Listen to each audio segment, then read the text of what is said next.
You spent 40 years delaying gratification to save for your retirement. Now that you're at retirement's doorstep, all the Social Security calculators and financial planning tools tell you to delay Social Security until age 70. The problem is that's a lie, and that lie could cost you the best years of your life.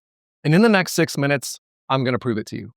Now, Steve and Nancy are 65 years old. Let's say they claim Social Security right now. I'm showing a screenshot of Steve and Nancy's financial plan from Income Labs right here on the screen. If they claim at 65, they would receive about 1.2 million in lifetime benefits, which you can see right here. But if they wait until age 70, that number jumps to 1.4 million. And you can see that reflected right here where this says that they'd lose out on $175,000 of benefits by claiming early at 65 as opposed to waiting till 70.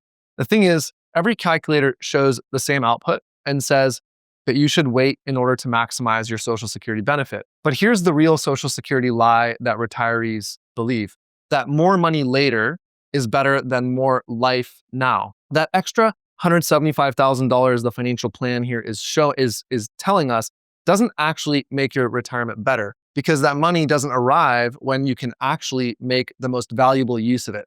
So let me show you what I mean. This is what spending patterns actually look like at age 65 for two different retired couples. And I used data from the Bureau of Labor Statistics that actually tracks real retirement spending patterns when building this. These aren't made up numbers. This is what real retirees spend, the proportions. So Steve and Nancy claimed at 65, they're spending $100,000 a year in this case. Now, you can see on the graph here that $28,000 of that, right, the green section, goes to discretionary spending, chosen spending, right, the things they want to spend on, the things that make retirement worth retiring for. So what does that actual $28,000 in discretionary spending buy? That buys things like a couple trips each year, regular dinners out, tickets to sports games, hobbies, gifts to your grandkids, whatever you want. That's chosen spending, right? That money is freedom to say yes when opportunities come up.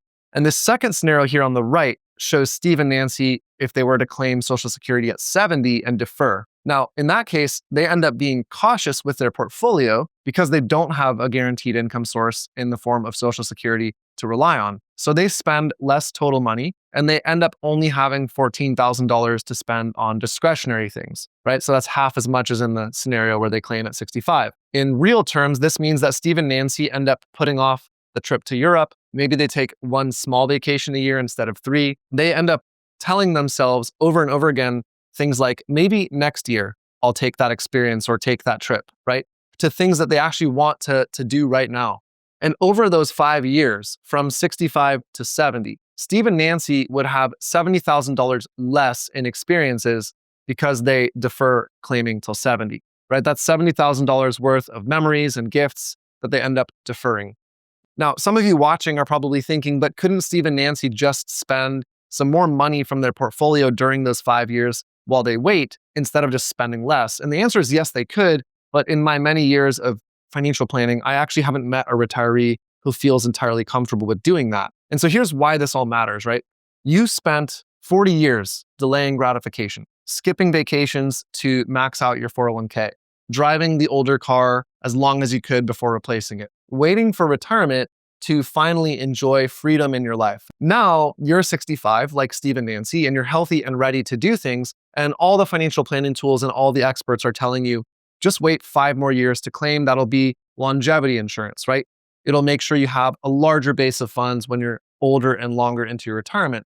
The problem that they don't tell you is while you're waiting for that extra $175,000 that we see in this Income Labs screenshot here to arrive, you're actually guaranteeing that you'll defer your lifestyle during that 5-year period when you're most able to enjoy it in exchange for a possible larger future total benefit. But let's look at Steve and Nancy's situation when they're older, right? How do these scenarios play out when they're at age 87 or age 85? When Steve and Nancy claimed at age 65, right? That's the left bar in this chart. They end up spending about $100,000 a year at age 87, so $95,000 in today's dollars. And in the scenario where they wait to claim Social Security till age 70, they get more spending money because the larger Social Security benefit, so they end up spending about $103,000 a year at that point in today's dollars. Now, that's about an $8,000 delta at that time, 22 years out. But the thing here to look at is the green sections of these bar charts again.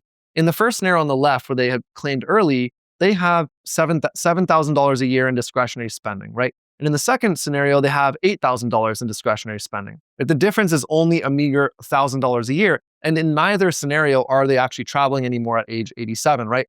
They're not climbing castle steps in Ireland. In both of these cases, where they claim early or claim late, 90% of their money at the age of 87 is being used on healthcare, care assistance, and basic living costs, right?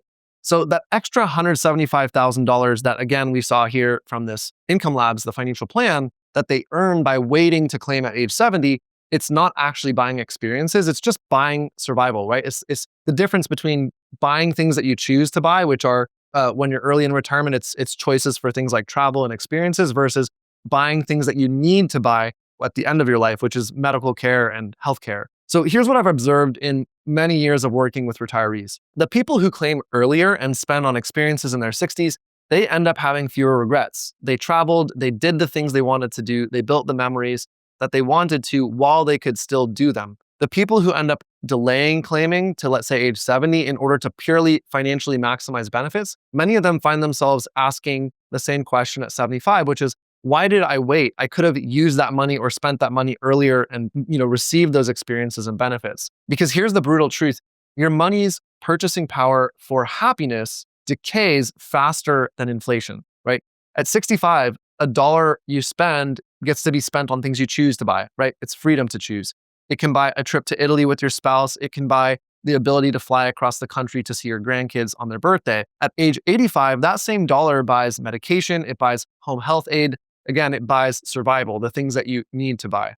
When you delay claiming Social Security until 70, you are buying possible longevity insurance. It might pay off if you live into your 90s, but you're also accepting that guaranteed lifestyle deferral. You will be 70 before that higher benefit kicks in. You will spend your late 60s being more cautious than you needed to be without that income source. And so you've spent your entire career delaying gratification. You've earned the right to stop. And so the question isn't, how do I maximize my Social Security benefits? I think the better question is, how do I maximize my retirement lifestyle? Sometimes that means taking the money now and living the life that you actually save for. So after seeing all that, if you want to see the 4-step system that we use to help retirees plan their dream retirement, incorporating all the things we've just talked about in this video, click the link in the description below this video. It's a free video. It'll take you to a free video. You can also scan the QR code that's flashing on the screen for you now. Thank you, as always, for your time and attention. I'll see you in the next video.